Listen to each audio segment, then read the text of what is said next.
2026년 2월 21일 토요일, 세상의 속도가 아닌 하나님의 때를 걷는 삶. 요한복음 7장 1절부터 13절까지입니다. 찬송가 375장입니다. 유대인의 명절인 초막절을 앞두고 예루살렘에는 긴장감이 흐릅니다. 종교 지도자들은 예수님을 죽이려 기회를 보고 있고, 대중들은 예수님에 대한 엇갈린 평가로 수군거리고 있습니다.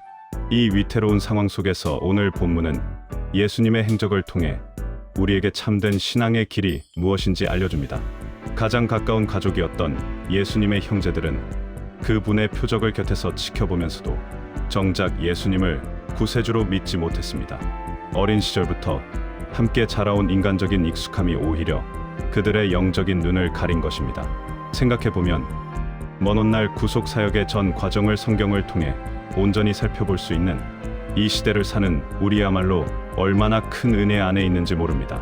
주님의 행적을 세상적인 눈이 아닌 하나님의 눈으로 바라볼 수 있는 기회와 지혜를 주심에 감사함을 느낍니다.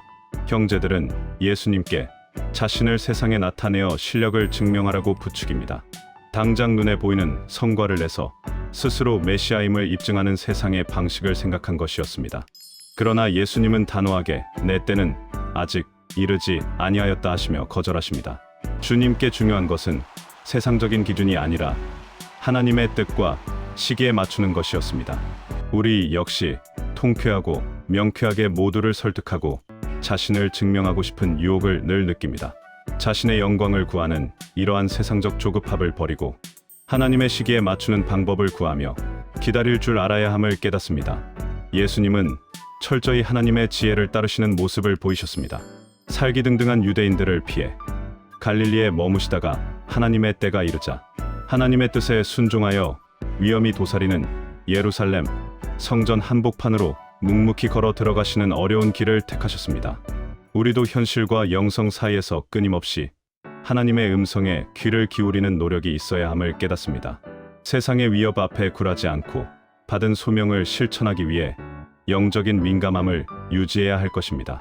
당시 예루살렘 사람들은 유대 지도자들을 두려워하여 예수님에 대해 공개적으로 말하지 못했습니다. 진리가 눈앞에 있음에도 세상의 권력 앞에 침묵한 것입니다. 오늘날 우리가 마주한 현실도 크게 다르지 않습니다. 세상의 많은 사람들은 여전히 우리가 믿는 진리에 대해 냉소적이거나 적대적입니다. 이러한 어둠 속에서 사람들의 눈치가 아닌 오직 예수님을 바라보고 우리에게 맡겨진 소명을 묵묵히 삶으로 살아내는 것이 필요한 때입니다.